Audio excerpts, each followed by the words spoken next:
Hey, I'm Angelic. I'm from Arizona, Phoenix, Arizona, and I'm a Ultimate Marvel vs. Capcom 3 competitive fighting game player. TFC was really, really fun. I love the people, I love the event. I really felt like this was a community event. You know, you could really feel it. You know, some tournaments you go to, everything's kind of, it seems really professional. You know, and I'm not saying the TFC is not, but I'm saying you can really feel, you know, just the compassion, the community when you come to the Fall Classic. I really enjoyed it. I think it was a great event. Excellent, you know, shout outs to Big E, Larry, Sweet Johnny Cage, Long Island Joe. They put on an amazing event, and I definitely had an amazing experience here. This weekend, I did not make the top 8, unfortunately. Kind of disappointed, you know. Obviously, I think everyone's disappointed when they don't win the tournament, I think. But I had a fun time. I think I had a lot of good exhibition matches. I think that's important.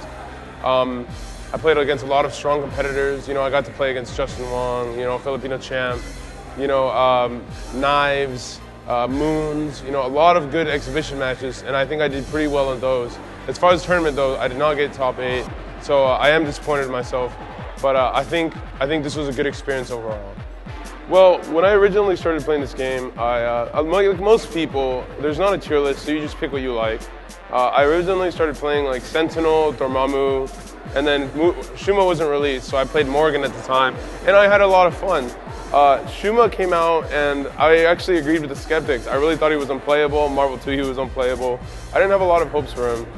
In Ultimate, I had a revelation where I really wanted to make him work. You know, I was very tired of just not playing the characters I like. You know, I'm not a big fan of just picking like the absolute top tier. And I'm not saying that's not effective or that I think anything less of the people will do. It's not for me. So picking Shuma was kind of like fulfilling a request to myself to have more fun with the game. You know, I had a great ride, a very rough but great ride, proving him to other people, and honestly proving him to myself. I picked him because he was fun. I ended up keeping him because I actually think he's really good. Shuma Gorath is I don't actually think he's that underrated anymore because I think people are giving him more credit now, but he's a very good character that I think honestly can belong to any team. His assist is very good. He's got a lot of good things going for him. He's got good normals, good spacing. You know, I think the character is actually really good. I think it's unorthodox because you have to do a few unorthodox things to make it work. But Shuma Gorath is definitely a strong character that I think everyone should honestly give an honest try on their team because you have an Antier, you have an OTG, you have everything, you know.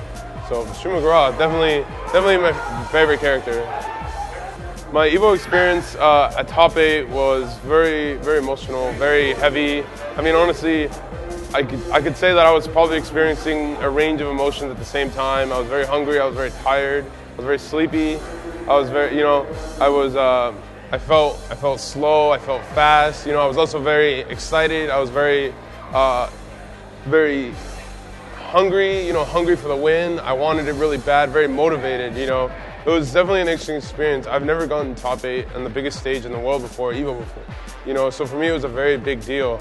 I didn't know, I didn't know how to approach it at first. I didn't, you know, there was nobody I could ask for advice immediately.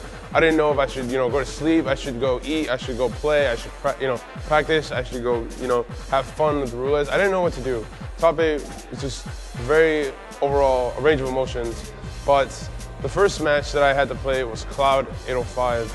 And I had the Zero experience thanks to playing a good Zero player back home, Sumuji.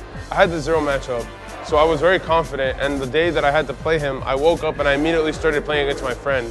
I grinded it out as hard as I could, because that's all I could do. So I grinded the match out, and I went into the match extremely confident. I decided to tell myself that if I was to feel anything, I was to feel confident, and that's what I wanted it to be. You know, so I lied to myself and I told myself that I was going to win no matter what. I went in there and I ended up with the win, fortunately. I had to clutch it with Shuma Gorath, which actually was really exciting. It got even me pumped up. But I definitely got the win. After that, I was in winners finals and I felt really good about myself. I played Flocker before and I've actually made it very close. But I also knew that Flocker was probably the best person to fight against Wolverine. That man is this Wolverine specialist, and he's very comfortable in that matchup. Going into that match, he pretty much did the best zoning game he could have done. and completely took me out. It was unfortunately a 3-0. I didn't let it get to me because I knew Flocker was just, I know he did his thing, and I know I did my thing, and ultimately he came out on top.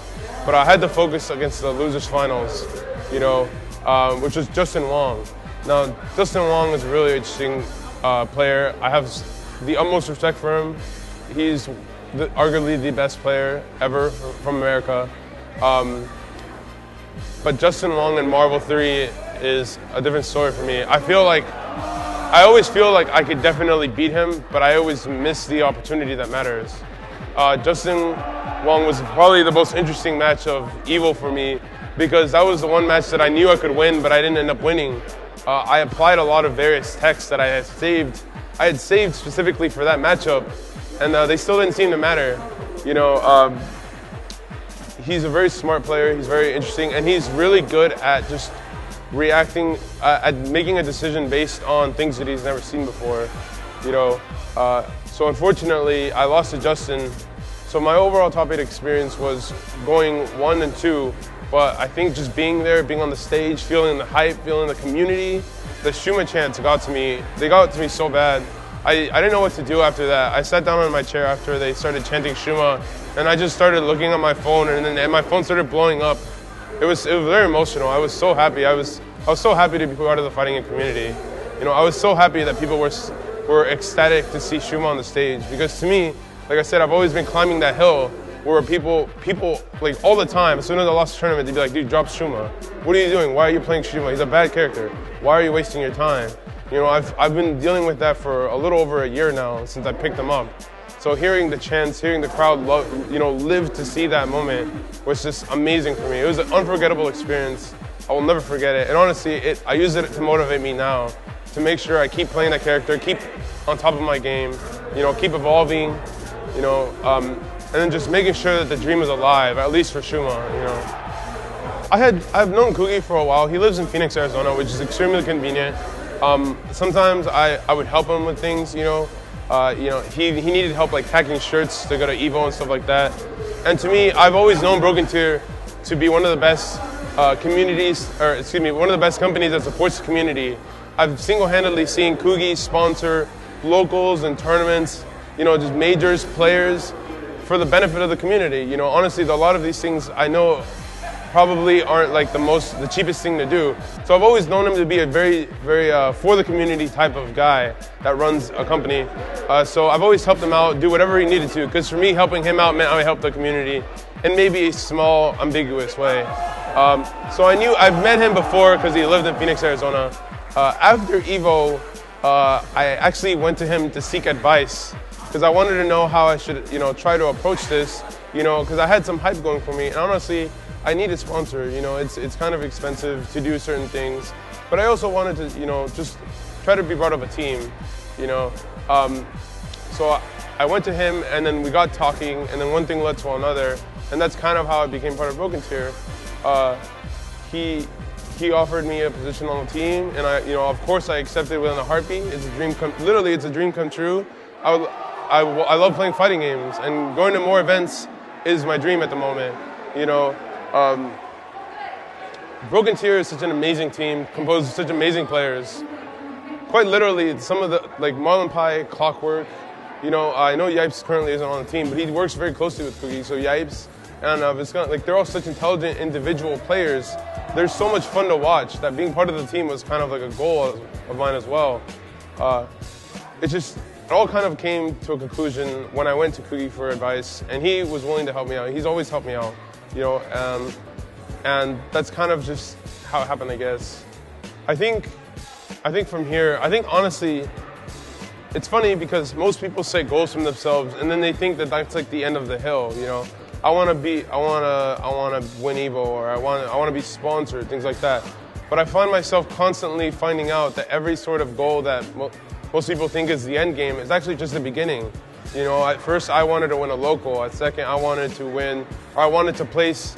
I remember I wanted to place top 16 at a major, and then I wanted to place top 8 at a major, and then I wanted to place top 8 at Evo, and then now my goal, and then I also wanted to be sponsored. I keep placing these goals and meeting them, but honestly, all of this is just the beginning. I feel like my performances in the past are just a solid foundation for the performances of the future. I'm honestly more motivated now to play than ever, and I used to play a lot. You know, I've been playing a lot, so I feel from here it's only going to get better and better.